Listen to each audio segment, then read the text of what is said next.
골자는 우리가 우리의 과거의 역사를 너무 왜곡된 형태로 배워왔고, 그것은 우리 존재의 왜곡을 의미할 뿐만 아니라 우리의 인식의 왜곡을 의미하고, 그러한 결과로 우리는 너무 왜소해졌고, 우리는 비굴해졌고, 우리는 독자적으로 살 수 없는 인간인 것처럼 우리가 배웠어요. 나는 대학교 때 홍희섭 선생이라고 하는 유명한 사학자로부터 역사를 배웠는데, 그분은 한 학기 내내 우리한테 한국 역사를 가르치지 않고 한국 역사가 어떻게 쓰여졌는가, 한국 역사가 어떻게 누가 썼는가 하는 것만 가르쳤어요. 그런데 그것을 얼마나 한국의 통사라고 하는 것은, 과거에 여러분들이 알고 있는 한국사라는 것은 과거에 이 조선 왕조 시대 한국사 있겠어요, 없겠어요? 없어요. 통사 관목을 쓰는 사람은 그 사람의 역사는 개념이 달라요. 삼국사기를 쓰는 김부식에게 우리나라 역사라는 거 없어요. 지금 우리가 역사라고 말해요. 여러분, 한국사라고 말하는 것은 20세기에 우리가 민족 국가라고 하는 국민 국가의 형태의 독특한 근대적 국가를 형성하고 나서 쓰기 시작한 건데, 그 전체적인 역사라고 하는 것은, 우리 한민족의 전체적인 역사라고 하는 것은 불행하게도 우리가 쓰기 시작한 것이 아니라 일본 사람들이 쓰기 시작했어요. 일본 사학자들이 한국을 침략하기 위해서, 한국을 찬탈하기 위해서, 한국을 말살시키기 위해서 쓴 역사가 조선 통사였습니다. 그렇기 때문에 우리가 아무리 발광을 해도, 지금 많은 역사학자들이 무슨 논쟁을 해도 그들이 만들어 놓은 역사적 틀을 벗어날 길이 없어요. 그래서 나는 역사라고 하는 것은, 여러분들한테 내가 얘기하고 싶은 거는, 내가 항상 역사는 이거다, 이거예요. 이게 뭐예요? 선이다. 이게 땅이에요, 그냥. 여기에 사람이 있고, 여기 이제 하늘이 있겠지. 이 대지 위에 살아가는 인간, 여기서 꽃갱이질을 하고 뭐 하면서 살아가는 인간이 여기서 애를 낳고 그 다음에 초가집을 짓고, 뭐 역사라는 건 이게 다예요. 네? 역사라는 건 이게 다예요. 여러분들이 고조선, 뭐 고구려, 뭐 백제, 신라 이런 데 현혹될 필요 없어요. 이 땅이 있었고, 조선 대륙이 있었고, 거기에 사람이 있었다. 그리고 그들은 살았다. 근데 그 사람들이 무리짓는 방식을 우리는 국가라고 하기도 하고, 뭐 전라도라고 그러기도 하고, 왜라고 하기도 하고, 뭐 그런 거예요. 그러니까 역사라는 것은 여러분들이 앞으로 무한히 새롭게 만들어갈 수 있는 거예요. 지금 왜 역사라고 하는 거예요? 여러분들이 역사라고 하는 것은 전부 사학자들이 만든 것이고, 그 사학자들이 만든 역사는 모조리 왜곡된 겁니다. 하나도 왜곡되지 않은 것이 없습니다. 지금 오늘의 내 강의를 여러분들이 기록한 그 기록부들을 전부 나중에 수거해서 보면 하나도 같은 게 없어요. 그 사람들의 관점에 따라서 다 다르게 기록되어 있습니다. 그러면 오늘날 우리가 여러분들이 삼국사기다, 삼국유사다, 그리고 뭐 사마천의 사기다, 뭐 조선왕조실록이다, 이런 거 전체가 왜곡의 역사입니다. 그렇기 때문에 여러분들은 여러분들 시대에 여러분들의 역사를 다시 써야 됩니다. 전적으로 다시 쓸 수 있습니다. 고인돌 하나만 가지고도 고조선의 역사를 다시 쓸 수 있고, 우리는 그러한 새로운 역사를 만들어야 할 중대한 시점에 왔단 말이에요. 왜? 이거를 안 하면, 여러분들이 여러분들의 역사를 주체적으로 쓰지 않으면 우리가 이제 살 길이 없어요. 어찌하여 여러분들은 남북이 한민족끼리 같이 김치 먹고, 같이 같은 말하고, 같은 사투리 쓰고, 같은 역사를, 고구려 고분을 놓고 서로 흥분해하는 그러한 감정의 공통분모를 가지고 있는 사람들끼리 이제는 우린 싸우지 않겠소. 우리 싫어요. 우리끼리 평화롭게 살겠소. 그거를 좀 도와주시오. 전 세계가 그걸 도와주려고 그럽니까? 안 도와줘요. 나쁜 놈들, 니들만 싸워야 돼. 계속 싸워야 돼. 예? 너희들이 아리나, 경기장에서 계속 싸우는 거 우리가 지켜보는 게 더 재밌어. 계속 싸워. 냉전을 흐트리면 안 돼. 그래야 우리가 무기도 팔아먹고 우리의 다국적 기업이 활개치고 살 수 있어. 싸워. 너희들에게 화평이라는 건 없어. 그러면서 예수를 인용하죠. 나는 너희들을 화평하게 온 게 아니라 너희들에게 분쟁을 일으키러 왔노라. 그러니까 이렇게 열국은 지금 우리에게 그러한 역사를 요구하는데, 이거는 우리가 주체적으로 여러분들이 깨어있으면 우리는 얼마든지 설득할 수가 있습니다. 이 인류의 평화를 위해서 우리가 화평하게 사는 길이야말로 당신들이 앞으로 잘 사는 길입니다. 우리를 도와주십시오.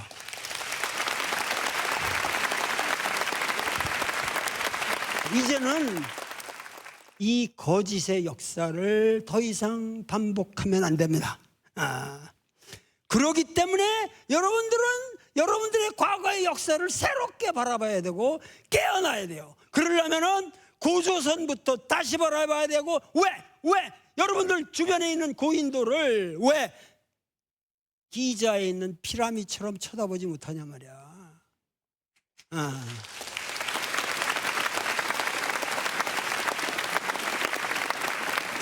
고구려를 가보면은 여기서 지금 이 덮개식으로 하고 여기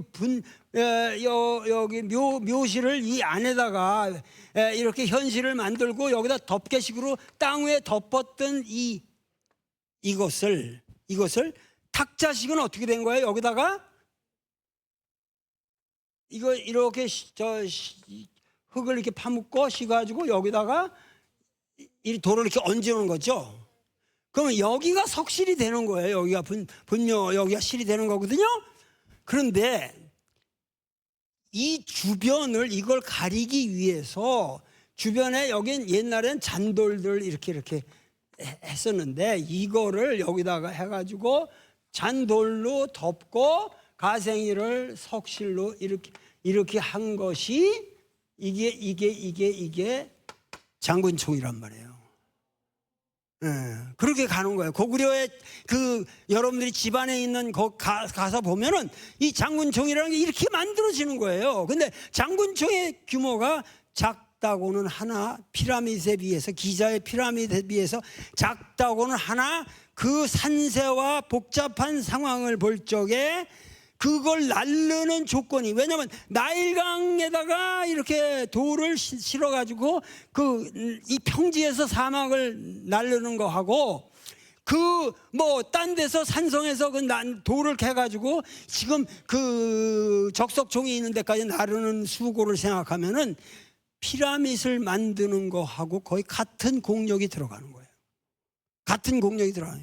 그게 광개토대왕 분묘고, 그 옆에 있는 장군총이고, 그 앞에 있는 엄청난 세계 최대의 문자가 새겨져 있는 비석이 광개토대왕비란 말이야. 그리고 그들은 그들의 역사를 써놨고, 이것이 우리 선조들이 한 거예요. 이런 모습에 대해서 우리는 이 역사를, 김부시기의 역사를 가지고 광개토대왕조라는 게 요만큼 써놨거든. 그거 가지고 이 역사를 우리가 말할 수 없죠. 우리는 그 역사를 그렇게 바라봐서는 안 되는 거예요.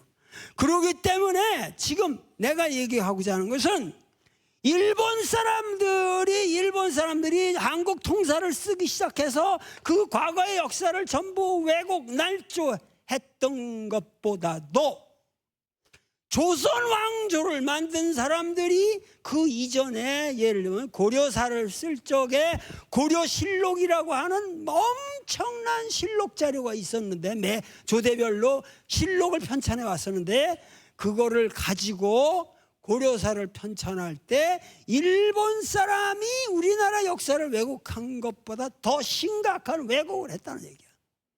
지금 고려사라는 책은 순엉터리 책입니다. 귀중한 자료예요. 그러나 내가 보기에 그건 너무도 왜곡된 사료예요. 그것은 조선 초기에 조선 이성계 혁명을 일으킨 사람들이 뭐죠? 자기들의 혁명을 쿠데타를 정당화하기 위해서 만든 문헌이죠.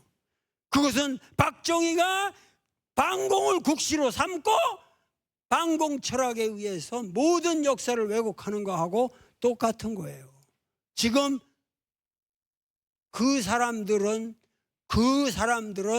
우리 조선 건국의 역사를 1948년 이승만이가 집권한 것부터 잡아야 된다, 이런 개소리를 하는 거야. 지금 어떻게 그런 소리를 하느냐 이 말이에요. 건국은 누가 했어요? 단군이 한 것이 맞아서 단군이 한 거지.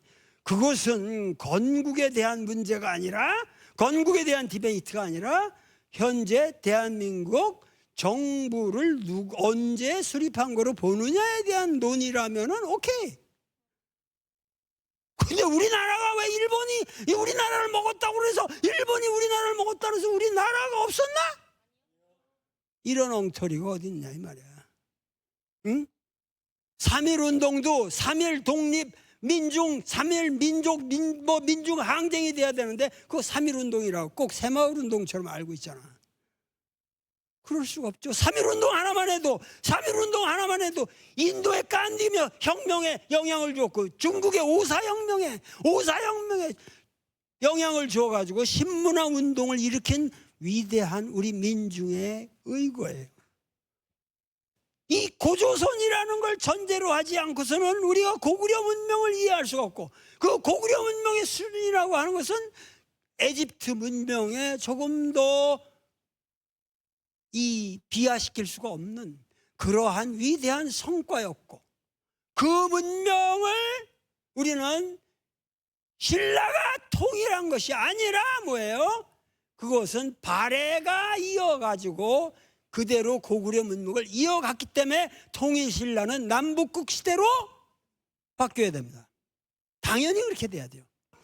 고려도 우리가 그렇게 단순한 그 고려가 아니라, 왜 고려의 불화가 가장 세계적으로 예술적 가치가 높다고 하고, 왜 고려에서 인쇄문화가 발달했고, 왜 고려에서 고려 대장경이 세계 제일 가는 문화재인 대장경에 편찬되었고 인쇄문화가 발달했고, 그 엄청난 승려들의, 예를 들면 선문염송이라고 하는 고려에서 편찬한 선종의 성전만 해도 훨씬 경덕 전등록이라고는 중국의 선종의 대표적 경전을 뛰어넘어요.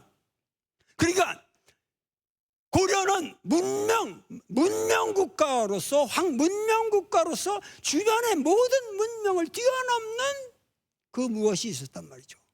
그러니까 우리가 그러한 고려의 문명이 어떻게 해서 가능할 수 있었는가?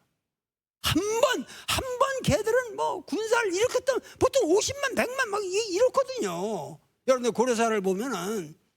근데 그것이 과연 어떻게 가능하냐? 그건 진실한 숫자거든요.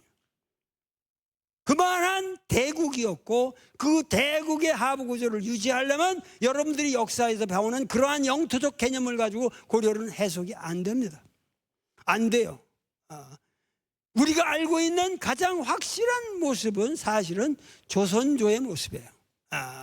그런데 이것조차 왜곡이 됐죠. 그러나 조선조에서 위대한 게 하나 있어요. 뭘 뽑겠어? 훈민정음 좋았어요. 나도 동의합니다. 훈민정음, 그 다음에 뭘 뽑겠어?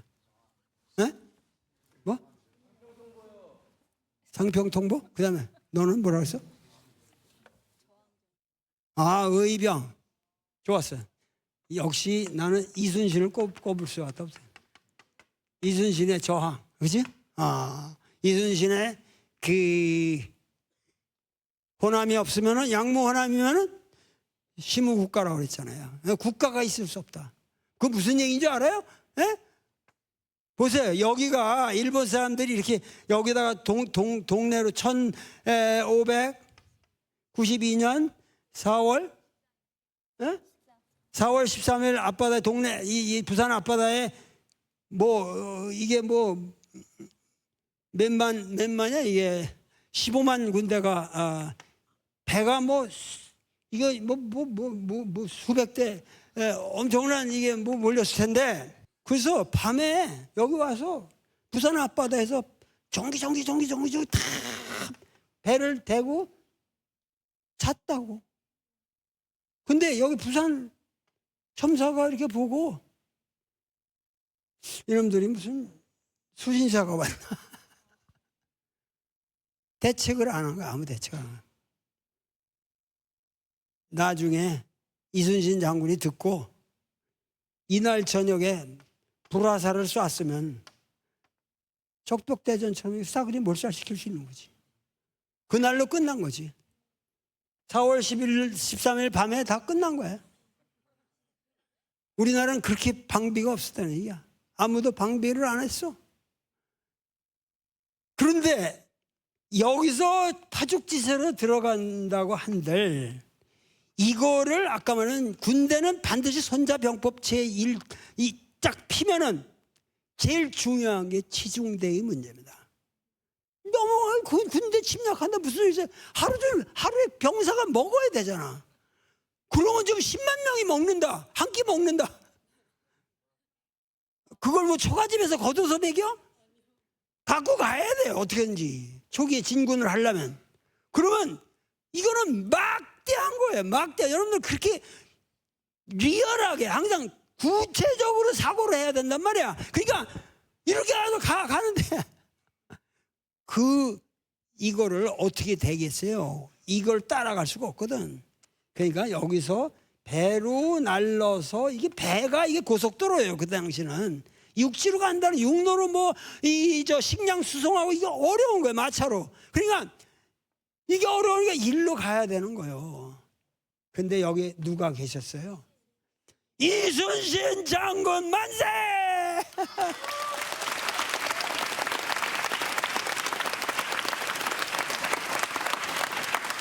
백전백승이에요. 한 번도 지신 적이 없어요. 그것도 모두 이거 넉놓고 있을 때 혼자서 배를 만들고 준비를 한 거잖아요. 이런 기적적인 인간이 어딨냐 도대체. 조선 왕조가 그렇게 썩었는데 각 군영에 아무 무기도 없고 화약도 없고 아무것도 없는데 그리고 쟤들이 쳐들어온다는 보장도 없는데 실험을 다 끝냈어요. 바로 전날. 그러니 이런 기적이 어딨냐는 얘기죠. 이런 기적이 도대체 이 민족에게 이런 축복이 어딨냐 이거. 그러니까 일본이 내내 이거를 못 뚫은 거 아니에요. 이걸 우리가 이순신을 죽이려는 거예요. 조정해서 이걸 뚫을 길이 없으니까.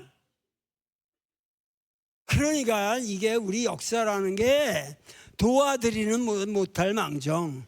그래가지고 원균이 이런 사람들이 어떠서 하다가 음모에 의해서 끌려가가지고 선조가 직접 국문을 하고 이 이순신 장군이 그 당시 그렇게 대단한 장군인데 고문을 당하잖아요. 헛소문을 가지고 이순신이 외놈하고 다 협잡을 해서 어쩌고 저쩌고 그런 식으로 그런 비극이 어디 있어요. 그러다 나중에 몰리니까 다시 그 국문을 받아 진창 그냥 몸이 그 만진창이 된 몸을 다시 끌고 와서 여러분들이 아는 그 명량해전을 치르잖아. 고문당해서 몸이 그때 아팠어요. 아주 편찮으셨다고. 그런 상황에서 그렇게 치르잖아요. 뿐만 아니라 김동영 장군 여러분들 알아? 바로 광주 사람이잖아. 여기 이 중장로 알아?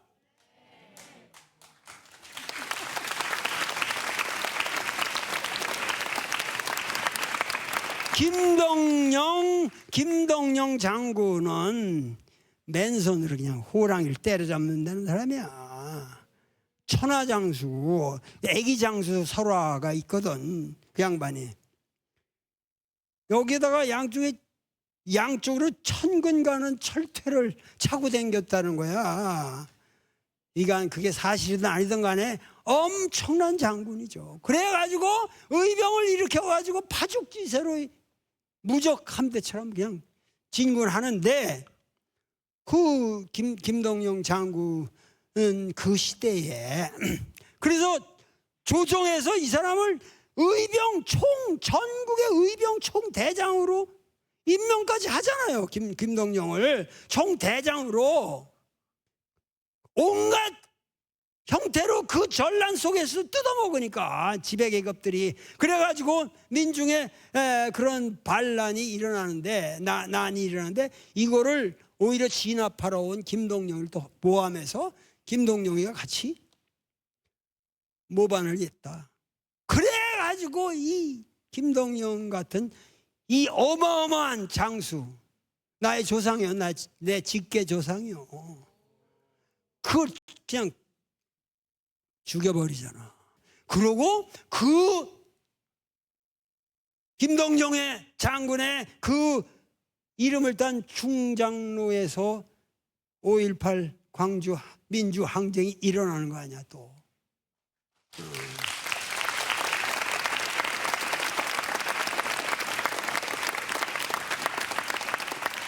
여러분들이 알아야 될 것은, 광주는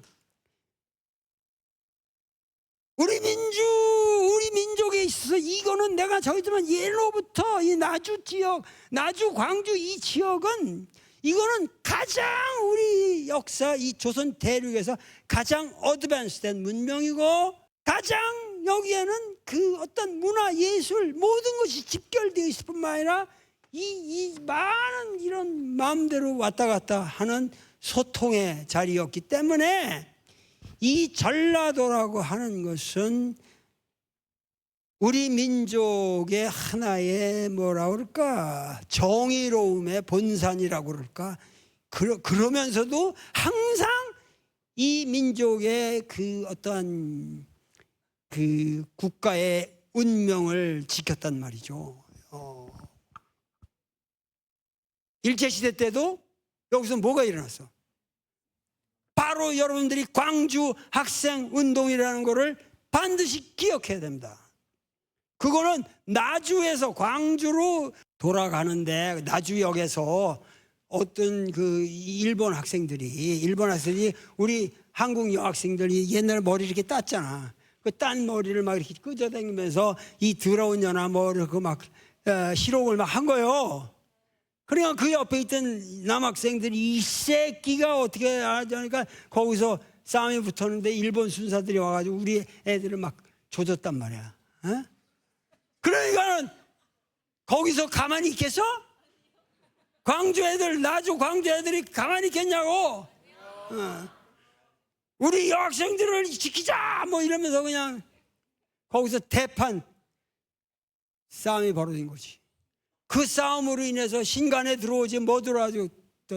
그러니까 여러분들이 사실은 4.19, 여러분들이 알아야 될 건 4.19만 해도 여러분들이 대학생들이 일으킨 혁명이 아니야. 4.19 혁명이.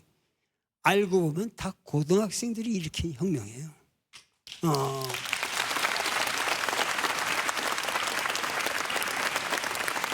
세 번째가 뭐냐? 조선 왕조에서 세 번째가 뭐냐? 우와, 이 학생이 나하고 똑같은 동학 농민 전쟁이라고 할까?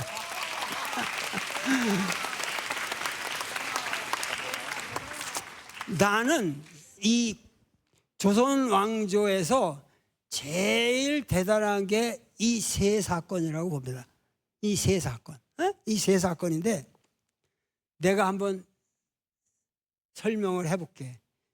훈민조금 해례본이 나와서 거기에 서문에 세종대왕께서 어떻게 해서 이 훈민정음을 만들었다 하는 얘기가 다 나와 있죠.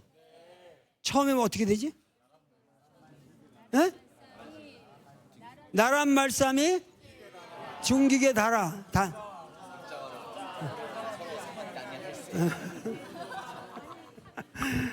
한번 해봐.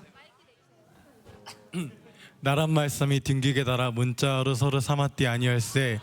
이런 전차로 어린 백성인 이루고자 할 빼셔도 마침내 제 뜻에 실합하지 못할 놈이 아니라 네 이를 위하여 얼핏 너겨 새로 28달에 맹가노니 사람마다 하여 수빈 이게 날로쓰며 편안케 하고자 할 따름이니라.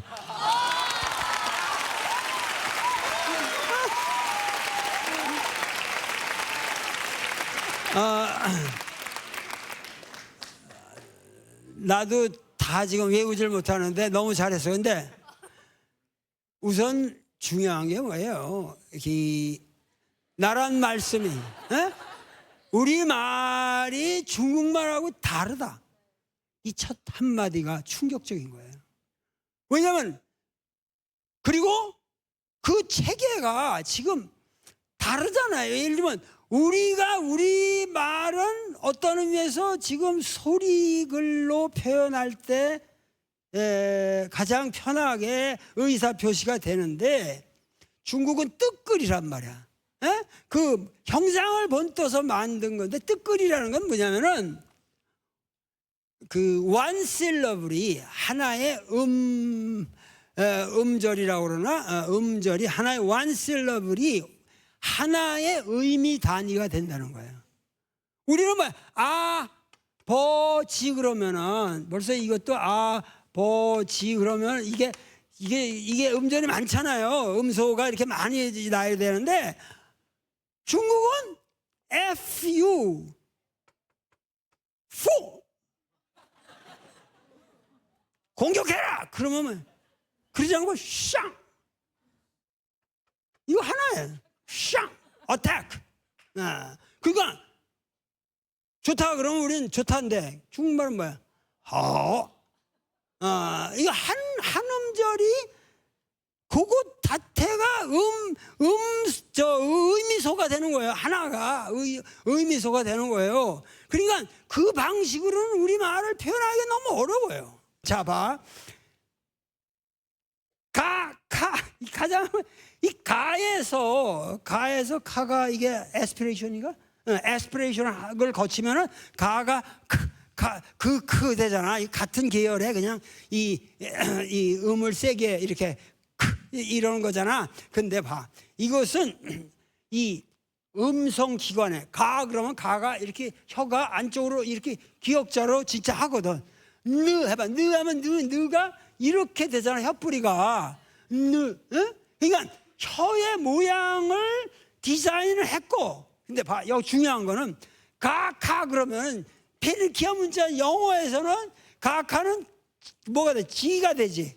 지하고 K하고 무슨 관계가 있어? 모양에 아무 의미가 없지. 얘가 아무 관계가 없는 거야. 그냥 우연이야. 이거는 그냥 이거 아마 임의적으로 된 거야. 근데 이거는 시스테마틱하게 여기다가 기역, 쌍기역 이렇게 음이 시스테마틱하게 디자인 됐단 말이야. 같은 계열에. 네?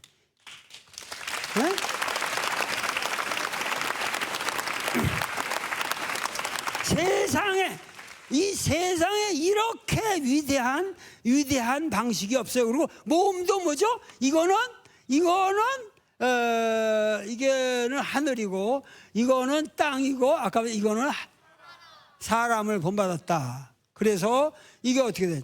천지인을 해서 이것은 여기다 오 그리고 여기다 이거는 이 양성 모음이고 이쪽으로 그런 거랑 우 그러면 음성 모음이고 그래서 아야 어여 우요 우유 이렇게 해가지고 그 단순한 모음의 처리 방식도 영어는 이거 아무 관계가 없잖아. 이거 뭐가 이 자연의 디자인에 무슨 관계가 있냐고. 이게 다 엉터리지 우리 거에 비하면. 그러니까 한글은 자음 모음을 이렇게 시스테마틱하게 이 과학적으로 실제적으로 발음 기관과 이 동양의 음양의 원리와 합쳐서 이걸 만들었을 뿐만 아니라 이 만든 것이 너무 샘플, 단순하고 명료하고 모든 음을 다 포섭할 수 있고, 일본은 기껏해야 가기국이고 사실 우리는 28자 가지고 만들 수 있는 게 수천 개가 되잖아. 일본은 그거 1호화 몇 자 안 되는 거야. 그 음절로 딱 고정된 문자야. 그러니까 세계음을 표현할 길이 없죠. 그러니까 우리는 20세기에 이 컴퓨터 시대가 와도 금방 타자 만들고, 금방 지금 컴퓨터에서 전 세계를 앞서가는 이유가 뭐야? 다 세종대왕 덕분이다.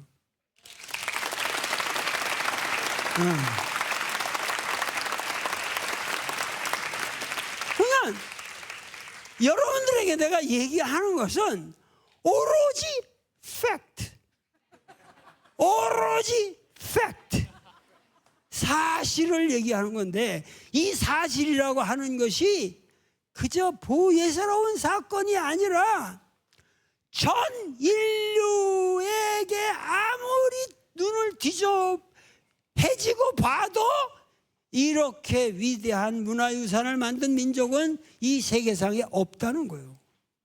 정말 없어요. 여기서 가장 중요한 것은 뭐냐면은,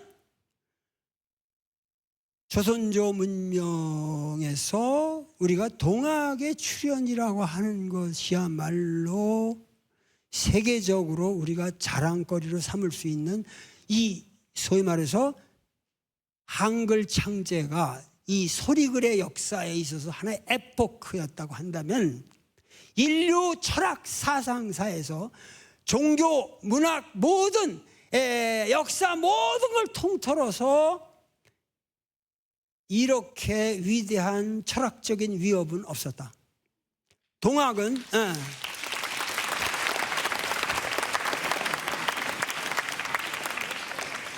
물론 동학이라고 하는 것은 최승훈 선생이 서학에 이 대비해서 동학이라고 말씀을 하셨지만, 이 남인 계열은 워낙 핍박을 받았기 때문에 이 조선 왕조의 문제점을 극복하기 위해서 새로운 사상이 필요하다. 그래서 서학을 요청해서 받아들였어요. 그러니까 우리나라 기독교는 세계 어느 기독교와도 다른 특징이 뭐냐? 한국의 기독교는 우리가 주체적으로 요구해서 받아들였어요. 선교사에 의해서 전파된 기독교가 아닙니다. 서구의 기독교 전파 역사상 한국이 유일한 케이스예요. 어떠한 경우에도 그들이 먼저 그 나라에 가서 전파를 한 거예요. 그런데 우리가 먼저 이승훈을 파견하고 뭐하고 해가지고 김대건 신부까지 우리가 만들어내는 거예요. 그러니까 이러한 상황에서 이 서학이라고 하는 것이, 천주학이라고 하는 것이 그 나름대로 상당히 의미가 있었단 말이야. 그 임팩트가 있었단 말이야, 네 말대로. 근데 이 최수훈이라는 분은 경주 분인데, 이거를 연구해 보니까 우리가 지금 극복해야 될 것은 왕권의 절대 왕권의 독재다 이거예요. 이것이 인민을 억압하고 이것이 절대적인 권위를 우리한테 아무 이유 없이 우리가 여기에 굴복하고 있는 한 우리는 인간적으로 살 수가 없다. 평등한 사회를 만들 길이 없다. 그러면은 이 왕권에 대한 도전을 해야 되는데, 이 도전의 사상으로 남인들은 이 서학을 받아들이는데, 서학은 지독하게 상제가 위에 군림하는 수직적인 사상이라는 거예요. 그렇기 때문에 천주학을 가지고는 도저히 민주를 만들 수 없다. 그러니까 동학은 19세기 말기에 이미 우리 민족은 이러한 근원적인 문제로부터 벗어나야겠다는 자각을 한 거죠. 그래서 말한 것이 곧 뭐예요? 사람이 곧 하늘이다. 응?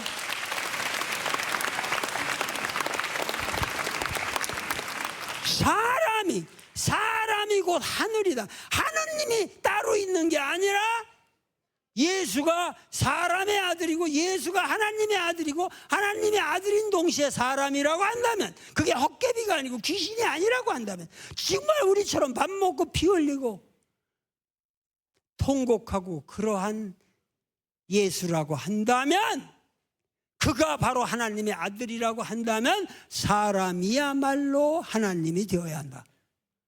그렇잖아요. 이게 바로 최소원의 생각이었어요. 그리고 그 최소원의 생각을 받아서 발전시킨 사람이 해월이라는 탁월한 사상가였고 제2대 교주였고, 그 사람이 결국 동학혁명을 주도하게 되는 거예요. 그러니까 지금 우리가 전 세계에 자랑할 수 있는 건 뭐냐? 우리는 19세기 말기에 이미 서구라파 어느 문명도 따라갈 수 없는 민주 사상을 만들었다는 얘기죠. 이것이야말로 우리 조선 문명이 세계에다 내놓을 수 있는 훈민정음과 더불어 내놓을 수 있는 위대한 문명의 성과다 그 말이에요.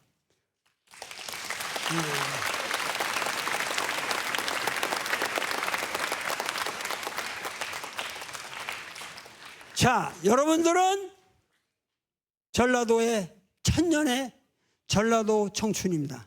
근데 사실은 만년의 청춘이죠.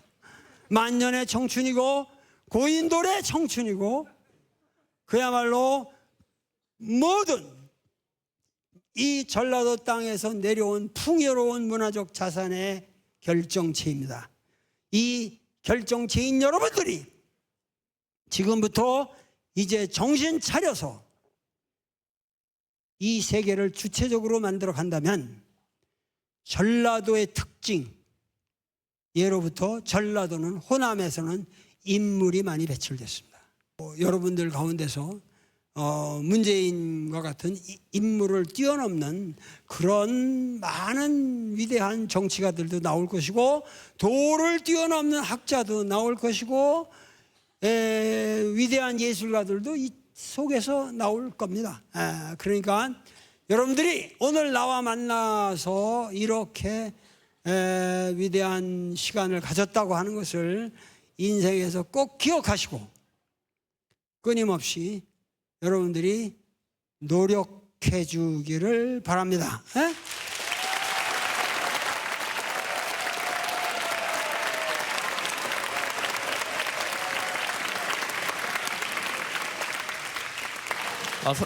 우리 도울 선생님이 1부 때부터 지금까지 대한민국의 역사에서 중요한 일들 여러 가지 언급해 주시면서 우리 민족의 위대함 이런 걸 좀 알려주시고, 또한 이런 민족의 위대함을 우리가 좀 배워가지고 우리가 지금 스스로 좀 찌질해진 좀 그 사고관을 고쳐야 된다고, 개혁적으로 고쳐야 된다고 말씀하셨는데 제 생각은 좀 다릅니다. 왜냐하면 이렇게 민족을 기반으로 한 가치에 우리가 기반을 해서 사고관을 만들면은 민족주의나 이런 민족이란 하나의 집단에 속돼 있는 이 전체주의로 흘러나갈 수 있기 때문입니다.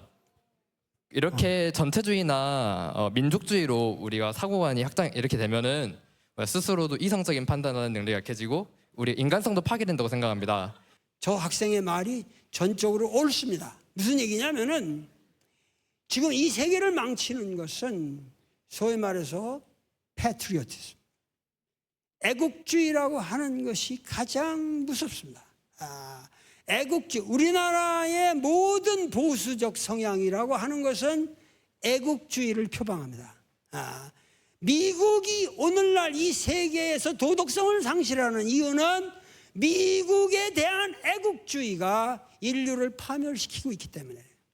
미국의 경우 월남전에서 우리가 그 많은 미국 사람들이 월남에 가서 그 우수한 하버드 대학에서 박사를 받고 이렇게 인류에게 공헌할 수 있는 많은 사람들이 월남에 가서 개죽음을 당한 것은, 그것이 미국이라는 국가를 위해서 내가 봉사하는 길이라고 하는 그 애국주의가 있었기 때문에.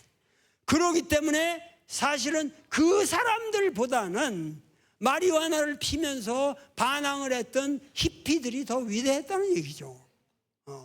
그렇기 때문에 여러분들이 이 세계를 바라볼 때 항상 그런 편협한 애국주의로 접근을 하면 안 된다. 단 우리는 방편적으로 지금 이 시점에서는 우리 역사를 바르게 봐야 된다. 그러기 위해서는 민족주의적인 시각이 필요하다 정도입니다. 네. 그 중국의 진수의 삼국지를 보면 그 미래를 예측하고 미리 대처한 그 사마이란 사람이 최후의 승자로 나오는데 지금 그 급변하는 한반도 정세에서 통일 한국으로 나아가는 지금 이 상황에서 최후의 승리자가 되기 위해 저희 학생들이 가져야 할 그 자세에 대해서 알려주셨으면 합니다.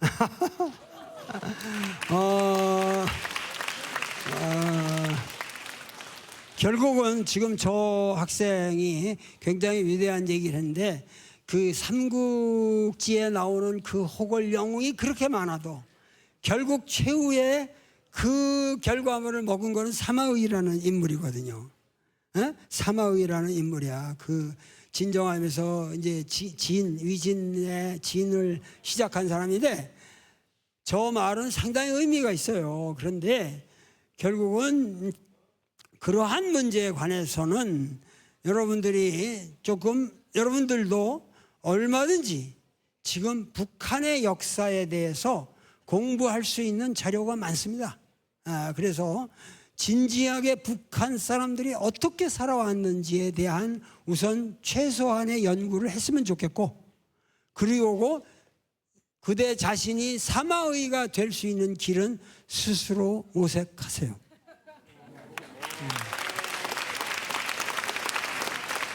저기 여학생. 도울 선생님께서 계속 말씀하신 게 왜곡된 역사에 대해서 되게 지탄을 하셨고 저희가 저희만의 역사를 새로 써야 한다고 말씀하셨고 저도 거기에 되게 동감하는데요. 일본이 조선 통사를 왜곡되게 썼고 또 이성계를 필두로 한 혁명이 정당화되기 위해서 고려사를 썼던 것처럼 모든 역사가 결국 주관이 있는 사람에 의해서 쓰였는데 왜곡되지 않은 역사라는 게 과연 형체가 있는지 궁금하고 이렇게 이미 쓰여진 수많은 역사서 속에서 우리가 정말 왜곡되지 않은 역사서를 어떻게 찾고 우리가 새로 쓴다고 하는 그 역사가 과연 왜곡되지 않을 수 있는지에 대해서 궁금합니다.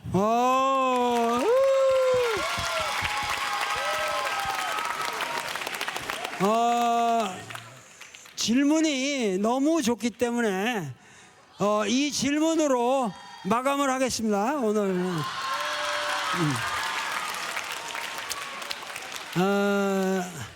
아주 훌륭한 질문을 했는데 과연 역사라고 하는 것에 이러한 주관들의 의해서 쓰여진 기록을 벗어난 순수한 리얼리티가 그 실제라고 하는 것이 있느냐 하는 문제거든요. 저 상당히 심각한 철학적 질문을 던졌는데 제가 보기에는 여기에서 우리가 알아야 될 것은 간주관이라는 이런 표현도 필요합니다. 무슨 얘기냐면은 이러한 모든 주관을 통섭하는 그 주관들의 공통 주체를 우리는 찾아야 한다. 이 말은 무슨 얘기냐면은 모든 사람들이 다른 주관에 의해서 이걸 접근을 해 들어가죠. 그런데 여러분들은 내가 오늘 얘기한 것은 요 하나의 한두 개만 가지고 아까 애국주의도 그랬고 모든 것들이 뭐냐면은 여태까지 일본 역사, 일본사도 그렇고 이것이 이런 관점이 고정되어 있다는 거예요. 그러나 오늘 내가 여러분들에게 얘기한 것은 여러분들에게 역사적 사실을 가리킨 게 아니에요. 이 다양한 관점을 통섭한 도울의 견해를 말씀드린 거고 이 도울의 견해는 절대적이 아닙니다. 역사라고 하는 것은 여러분들이 어떠한 통찰을 가지고 수없는 horizons of interpretation, 모든 해석의 지평을 여러분들이 수용하느냐. 여러분들의 존재 속에 그 수많은 해석의 지평을 나의 실존 속에 다양하게 용해시키느냐. 이것이 결국 관건이다 그 말이요. 알겠어요?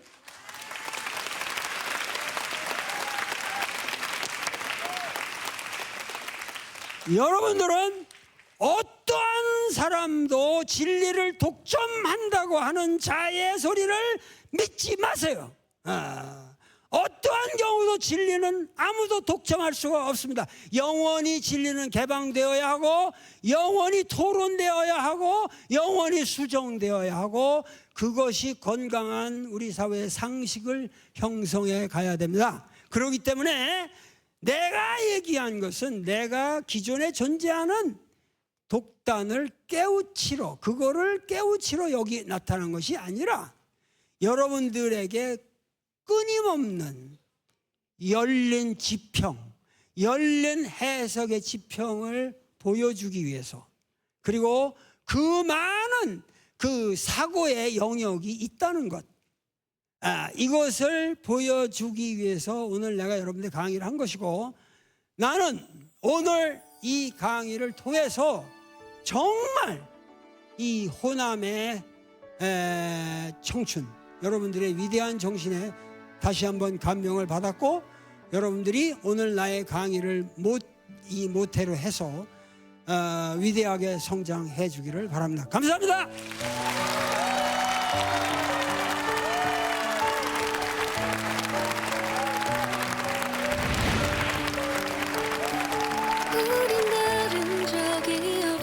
아주 발랄하고 항상 내가 그리워하는 모습들을 봤어요. 이런 학생들이 유감없이 자기들의 능력을 발휘해서 정말 우리나라가 새로운 르네상스를 맞이할 수 있기를. 모두가 다 참 오랜 역사와 전통, 그리고 참 우리나라의 중심에 우리가 살고 있다 하는 생각을 가지고 더 적극적으로 또 긍정적으로. 도울 선생님께서 좋은 말씀 하신 것 같아서 여기 오게 참 감명 깊고 참 새롭게 느껴지고, 인문학에 대해서 더 알게 돼서 좋았고, 앞으로 더 책을 많이 읽어봐야 될 것 같아요.